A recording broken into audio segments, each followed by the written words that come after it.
What's going on, Lions fans? Welcome to the Pride of Detroit YouTube channel. My name is Miko, joined once again by my guy Morgan Cannon, and this is your go-to place for all things Lions related. That includes news, updates, analysis, and so much more. And Morgan, we are finally getting to probably one of the more anticipated All-22 film breakdowns of the Lions draft prospects that they've picked this year in Ahmed Hassanein, the defensive end out of Boise State. I can say for myself, this is one that I've been excited to break down because dude's energy is infectious, and I want to believe that if he lives life like that, that the football tape has to match in some capacity. Yeah, and he's been electric. Like from that opening, remember like the call with Dan Campbell? Yeah. And he was like, "I'll die for you." I'm like, "Oh, bro, like I love it, but like you don't gotta die. Like we're just playing football." But like you said, the energy is infectious. 6'3", 270. Started playing not that long ago. I want to say it's been 5 years in totality. So with four of those years being at Boise State, 2 of those years highly productive, bro. Like rattling off some like counting stats here, we have 17 tackles for loss in 2023, 16 in 2024, 12 and a half sacks in 2023, 9.5 in 2024. So he's a productive player. But with that said, there is going to be a learning curve just because Boise State's competition isn't the NFC North or the rest of the NFL, as we know. But it's going to be an interesting case study because, like, how quickly can he adapt? Like, we know this Lions coaching staff is full of like some amazing teachers, because that's really what coaching boils down to, in my opinion. Like, Yeah. how can you decipher this information and how can you like make it digestible for different people, like depending on their learning style or what have you. So I'm excited because if they get him in the room, Casey Rogers, Kelvin Shepard, the rest of the defensive coaches and the coaching staff, if he can start absorbing things quickly, there's a potential, he could get on the field pretty quick. But as it stands now, I do think there's going to be a bit of a learning curve. But yeah, and it was also tough to find tape on this cat, wasn't it? Yeah, it's not Boise, like you said, Boise State is not one of the like premier, programs in college football. So again, finding recent, film breakdown or All-22 film of Boise State wasn't the easiest. But I like what you said, Morgan, in regards to like, I think there is going to be a learning curve with Ahmed, not because he's not talented, not because he doesn't have the physical tools. Like they talked about it even when he was getting drafted, that he was one of like the top CrossFit guys over there in Egypt, I believe it was. So like it's something where like he's actually physically gifted, and it does show up on film. But like you said, with only about 5 years of playing competitive football, that shows up as well at times. So I think this is going to be the first film study where it may sound like we're being more negative, but it's not really. Like the point isn't to be negative, it is to point out one, like why a guy like this that has had basically what 22 sacks in 2 years of college football would fall to the 6th round with those types of measurables and that type of production.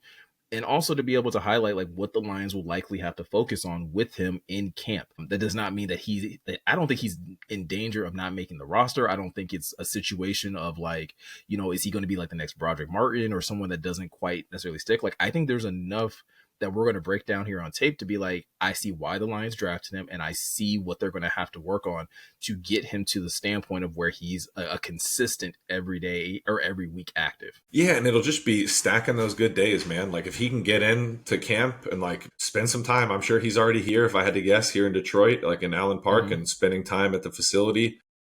I know they have, you just had rookie mini camp. You'll have OTAs coming up, all that good stuff. And those will be good for him, man, because all those reps matter so much, especially when you're a developing player. So, yeah, like it's not going to be a negative thing. It's really, honestly, remarkable that he was as productive as he is, having only played for a little bit. But the instincts are there, the motor is there, and then he's an athlete, like with a capital A. So it makes sense that he's been able to acclimate as fast as he's been able to. But to me, that's the exciting part, because like how much more is like untapped for this cat? Because if there's a good bit more, we're looking at a pretty productive player, in my opinion, because he can do a lot of things. And there's several of them pop up here on tape. You're like, oh, okay, like I get it now. You know what I mean? Yeah, absolutely. So let's go ahead and jump directly into the film. We're actually going to be looking at a game from 2023. This was Boise State against Washington. So this is a Washington team that did have Michael Penix on it, and a pretty talented offense. If I remember correctly, that Washington basically had in 2023. Not the best statistical game for Ahmed, but I think there's enough stuff that we're going to see here on tape to, like I said, really highlight the traits that he has. And I think on this very first play, Morgan, one of the things that we see is that he tends to understand his responsibilities fairly well. I think he's somebody that's going to be very coachable in terms of being able to say, on these types of plays or on these downs and distances, this is what we expect of you. And in this one, he does a really good job of holding contain on an outside run play. Yeah, and you got him out here. He's head up with the tight end at first, and they kind of it's a zone blocking scheme, if I'm not mistaken. Here, let me see one more time. And he basically is just able to shoot the gap and like make the play. So yeah, they're trying to stretch it out like towards the boundary, and he ends up just being able to get narrow, get through an alley, and make the play. He's athletic, man. Like he's quick on his feet. He's strong. Like you can see, he's got some juice in his hands.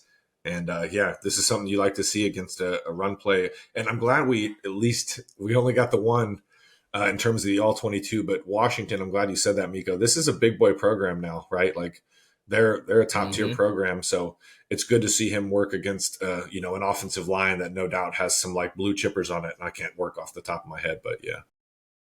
Yeah. And so I think going into the next play, what we see here is a little bit of the versatility that Ahmed has. I think a lot of people, again, he was drafted as an edge player, but he does have a little bit of versatility being able to kick inside. So here we see him a little bit more as a 3-tech.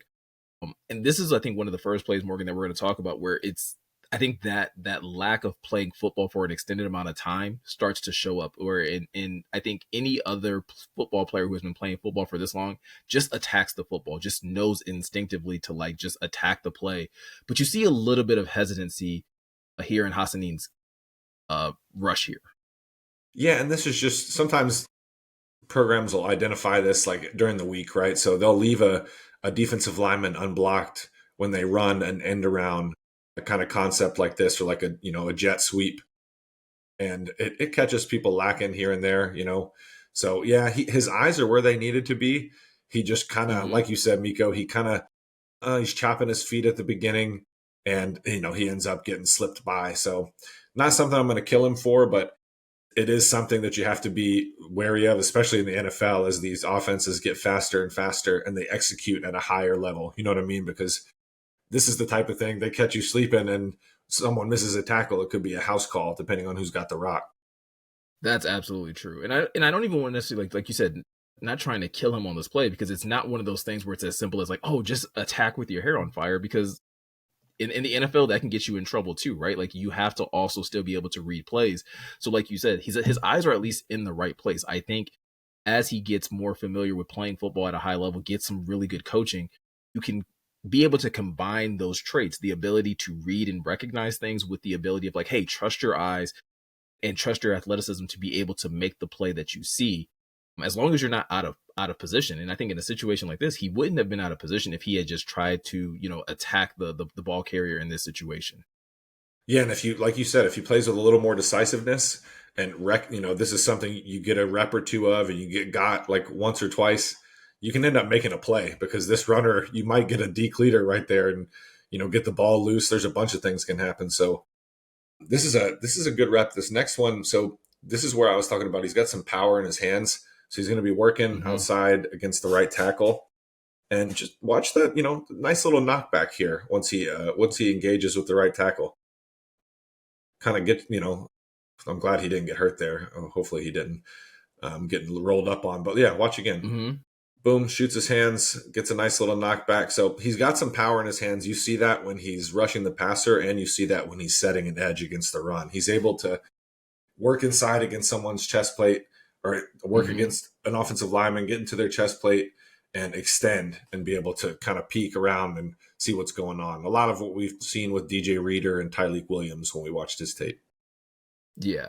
And this is something that I wanted to see a lot more, Morgan. Like you said, when you see like this type of power, this type of ability to get an offensive lineman, at least again, stepping backwards, or in this situation, like he got him to like fully stand up. I think the next thing that you want to see with someone who has this type of power is, okay, what are you going to do next? You were able to knock off the offensive tackle off their equilibrium. What is your next counter move in this situation? And I think those are some of the things that, Casey Rogers and this, and Kelvin Shepherd and this defense are going to have to work with him on, is like, okay, once you utilize your ace, which it seems to be his power and his athleticism, what are you going to chain that with so that you can really impact plays?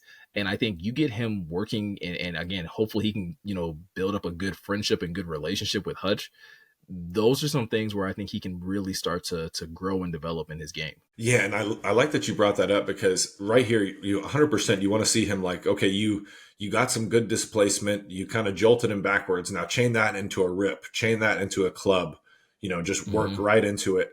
And really, a lot of coaches will tell you, like like the ones that I agree with, if like being a really good athlete is what matters more, in my opinion. And then if you can nail down like 3 or 4 moves like that can be countered either way depending on what the offensive lineman's doing, that's all you Yeah. really need. Like you can have a really deep bag, sure, but it's not necessary. Like a lot of the great ones have, like a bull, a hump move, a rip, and a swim, and that's really it. And just Yeah. they got an answer for whatever you're about to do. So talking about moves, this next one, this is, in our opinion, just a little bit of a lack of rush plan. You can tell Washington's, they've been running those jet sweeps.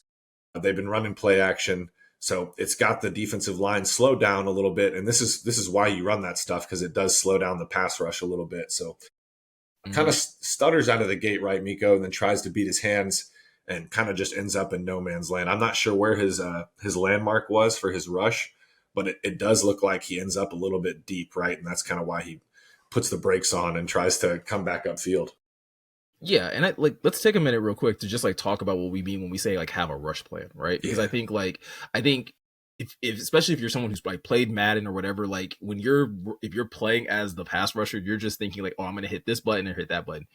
But if you're a pass rusher, like before the ball is ever snapped, like you want to be able to at least have an idea of what you're going to be doing, because I would assume instinctively you want to be the aggressor. You don't want to have to react to what the offensive lineman's doing. You want them to react to what you're doing. So when we talk about having a rush plan, that means, like Morgan was saying, like listing off some of those removes. Like, okay, are you going to attack outside shoulder? Are you going to try to rip? Are you going to try and spin? Are you going to bull rush? What is the necessary plan of attack? And then always having that plan B. If my first move doesn't work, what is my second move? If my second move doesn't work, what is my third move? Those types of things, like even if you're not necessarily getting to the quarterback, you're at least keeping the offensive tackle on their toes, and they don't think that they can just get into their pass set and then just basically play patty cake with you. exactly, man. Like I love that you brought that up, because I have 2 brothers that play baseball, and I almost compare it to pitching, right? Like you'll hear a tackle or like a defensive end talk about, oh, I was setting up this move, and like a lot of guys will set up speed to power, and what we mean by that is the defensive end's gonna consistently work that edge, try to bend the corner, right? Try to dip around that Mm-hmm. corner, get to his landmark. Like think of like what Von Miller does, like with the ghost rush, dipping under there and getting to his spot. But then you set them up, right? So that offensive tackle starts to overset. And what I mean by that is he's trying to get deep. He's trying to beat you to that spot so you can't bend that corner. And then boom, you get him leaning and you convert speed to power. And what they mean by that is you're just boom, you're converting that to a long arm, right? So you've Mm-hmm. got him leaning, and then you're converting all of that energy to power, whether it's with one hand or two. And that's how you get some of those tackles getting baptized, a la like a Khalil Mack that one time. Mm-hmm. So that's what we mean. That's exactly right, Miko. I'm thank you for bringing that up. That's what we mean by like having a rush plan. You're not just doing it just to do it. You're setting things up. You're seeing what the tackle's doing, what the play situation is. Is it third and long? Like how deep do I need to get with my, like, once I come off my hoop, right? Like where do I need to get to? So there's a bunch of stuff that goes into it. So yeah. Yeah, and even things like, again, being able to understand like how the ability to attack hands, like that's another really big important component if you're a pass rusher, right? If an offensive lineman is going to get into their pass set, let's just say they're really quick at getting out of their pass set, great. Do you have a counter to be able to defeat their hands? They can get their feet where they need to be, but can you be able to keep their hands off of you? So again, that way you're the aggressor. You're not being dictated by them getting hands on you and now they have control over what you do. Instead, you're forcing them to react to you. So just something like, again, not to harp on Ahmed and to say that he doesn't have this ability, because again, he does have some physical traits that I think could help him win in the NFL. It's honestly like the mental and technique aspect of it, where it's like you got to be able to think almost like as a, like you're saying, like either as a baseball player or as a chess player, like what moves are you going to make so that not just so that you can win this rep, but like you can win the rep later in the game as well. Yeah, like it's the same argument people had when they took Trevon Walker, right? Like number one overall when the Mm-hmm. Jags did, because his tools are crazy, right? Like insane. And if you can teach him how to use his hands more and how to be more of a productive pass rusher, then the sky's the limit because that stuff can be taught. Whereas like you can't really teach regular people to be an athlete like Ahmed is. You know what I mean? Like those, like you Yeah. talked about the CrossFit stuff. Okay, now I'm going to be 270, like a monster at 6'3", and be able to play inside and like the three technique and like a Division I football. That's crazy athleticism. So this is another one though, right, Miko, where he tries to bull the right tackle and he does a pretty good job of getting some displacement. But this is where I want to see, and this is where Casey Rogers comes in and being around guys like Hutch and McNeil and DJ Reader and all the vets, where I want to see this chain, right? Boom, snatch him, rip something. And he eventually defeats the block. And I like seeing him run this down like a crazy person. You Yeah. know what I mean? Go ahead. Yeah. This is the play though. I think this is one of those plays where if you're talking about, Hassanein having this like this crazy motor, this can't like this won't quit mentality. I think this is a really good representation of this because, like you said, Morgan, like he initially tries to get the bull rush, it doesn't work. Offensive lineman gets his hands on him, but like he's just going to keep working. He's going to keep working. Eventually, gets the separation he needs, and he's like, no, like I'm going to impact this play one way or another. And that's what you want to see. That's the type of thing that I think is going, like, if you're Dan Campbell and this coaching staff makes you excited about, okay, if we can just teach him how to create separation, if we can just teach him how to use his hands better, if we can teach him how to be able to defeat blocks better, like the kid has the motor to be able to create the plays that we want him to. Yeah, and in situations like this, like I don't know, I don't remember the down and distance off the top, but we both, me and Miko, watched this film, and I'm glad you said that because the more I see of Ahmed, the more I hope Casey Rogers is like, man, don't engage with this guy. You're like 4 times the athlete this cat is. Beat his Mm-hmm. hands, dip a shoulder, and like see ya. Like I want more of that. Like you don't because he can do this. He can set the edge here against 73. I have no Yeah. doubts about that. But this cat appears to be, quite a bit taller than Ahmed. And, that's a tough matchup, right? Because now you're locked in. He's probably got his chest plate and he's got his hooks on you. But for me, as athletic as he is, I want to see him like, a rip, bend under it, get on, like, don't even touch it, man. Make him look foolish and get to your spot. You made two really good points that I want to like echo as well. Like one about his athleticism. He definitely has that athleticism to where like to do something like you're talking about, be able to dip underneath or to be able to have to have better bend. And so like, yeah, don't get into a phone booth fight if you don't have to. But at the same time, he does have like that physical strength where like even if someone is bigger than him, he anchors extremely well when it comes down to being able to set an edge. That's one thing when watching this tape. Like, there's not a lot of plays. Not saying that Washington is this power football team, but there's not a lot of plays where you see Hassanein getting driven 4 or 5 yards off the football. Like he anchors and sets an edge very well. No, and he's a good run defender, and I think that'll endear him to that defensive coaching staff pretty quickly too, because as we know, it matters how you stop the run in Detroit. So this Mm-hmm. is a good example of the defensive end surfing, right? So Washington's running some sort of read option here. They got a lot going on. They got motion towards the formation, and yeah, he does a really good job of surfing and keeping that outside shoulder free and not allowing to make it, to roll out there. This is a crazy throw. Why did he throw this to the? I don't know. It's a Looked it's a like crazy play design, right? it Go ahead. was, man. He threw this back against the grain. I don't even think whoever that was down there probably was like, I'm not getting the ball. I'm just running a for love of the game Like, route. yeah, there's no way that this pass is coming my way. Yeah, honestly, I think it was absolutely supposed to go to the left, and he decided Yeah. like at the last second, let's go back to the right. I like how you pointed out again his ability to surf, because I think it goes back to the very first play that we talked about in talking about his ability to understand his role and his assignment. And this is why like it's hard at times. I think we all would love our defensive line to just be in attack mode 24/7, but this is a good example of why you can't, right? It Because at got. times, especially, yeah, right, like this is a Washington team that has run a couple end arounds, they've run a couple read option type plays. Like you still have to be locked in on what the different variables could be to a play like this. So again, credit on him to be able to, like you said, surf the play, be able to keep his eyes in the backfield, allow things to develop. And then again, once he kind of sees what's happening, all right, now I'm going to engage. Yep. He Yeah. does a good job keeping his like when we mean surfing too. Sorry, sometimes we say things. We're talking about he's sitting, he's chopping his feet. That keeps him in good relationship of both if Penix hands the ball off or if he keeps it. And yeah, to your point, Miko, if he screams upfield right there, Penix is going to keep that ball. He's going to roll out and be, outside towards the field here, the wide side of the field. And he'll have someone's going to be in a bind over there, whether it's the nickel or the safety, someone's going to be in a bad spot. So yeah, you can't always just hair on fire, get upfield. There's a time and a place. But yeah, this is good recognition and a good job of keeping contained and having Penix try this crazy throw. I'm not really sure what the heck he was doing here. I'm sure his offensive coordinator didn't love it.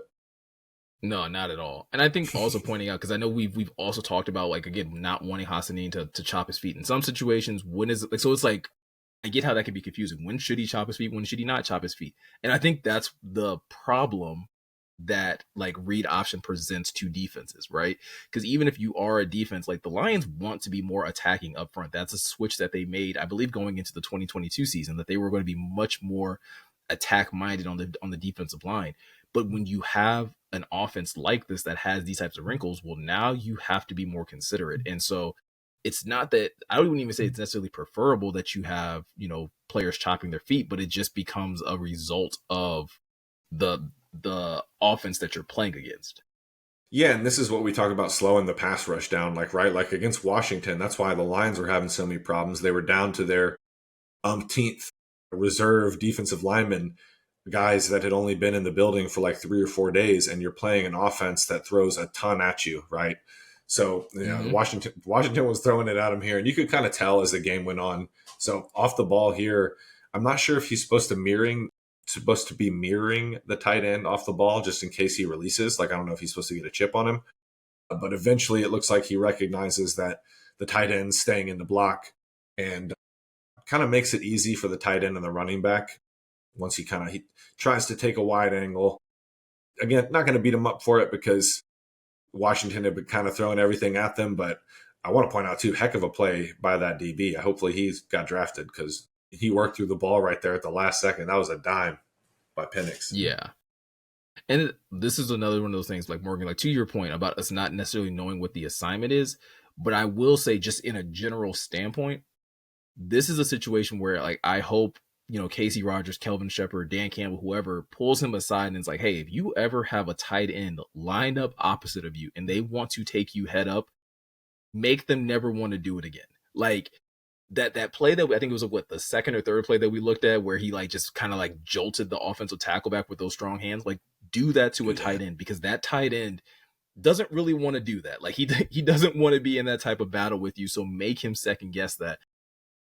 And I think that would be kind of like my biggest takeaway from a play like this. Like if you're going to get these types of mismatches, run through a dude's face. Like don't allow this to be an easy double team where you eventually decide to go around and now the running back can come and help and all that, and you're not even necessarily in the play to be able to impact it in any kind of meaningful way.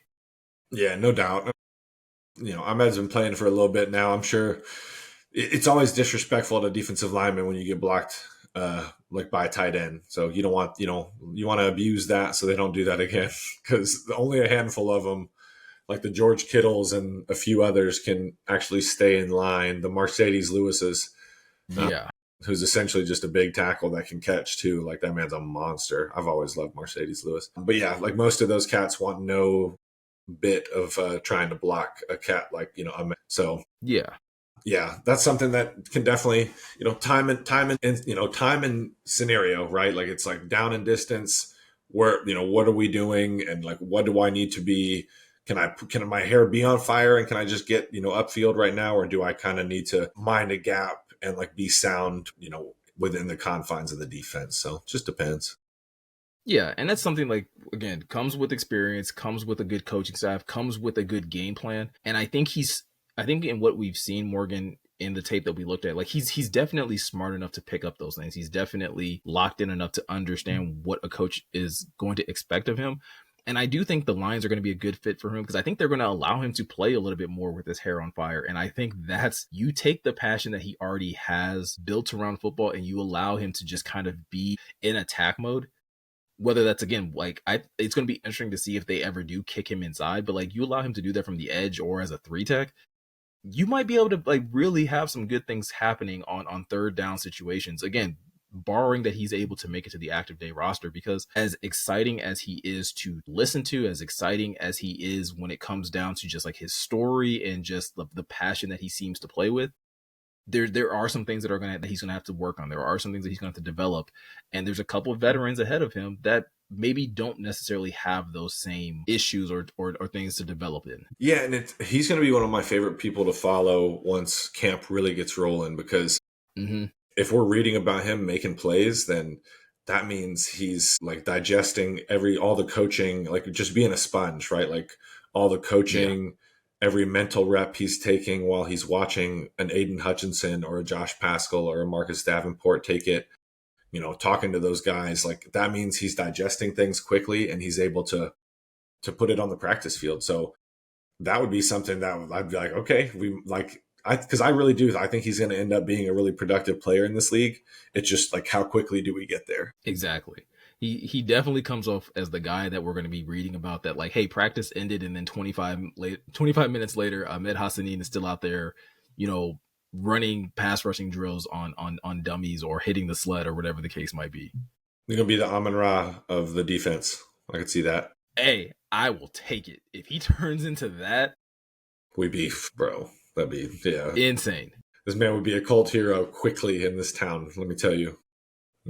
Absolutely. But that's pretty much going to do it for this film study, guys. Let us know in the comment section below. What do you guys think of Ahmed Hassanein? Do you think that he's someone that is going to make an instant impact? Do you think he has a little bit to develop, a little bit of time until he develops? We definitely want to hear from you in the comment section below. Also, if you were looking for any more additional Lions content, you can check out prideofdetroit.com. We have new articles being put up over there all of the time.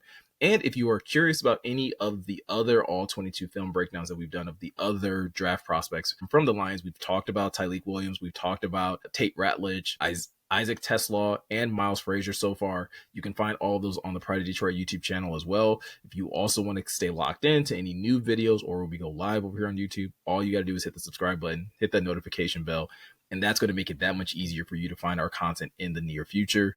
So with all that said, I'm Miko. He's Morgan. Thank you guys for taking the time to watch, and we'll catch you guys in the next one.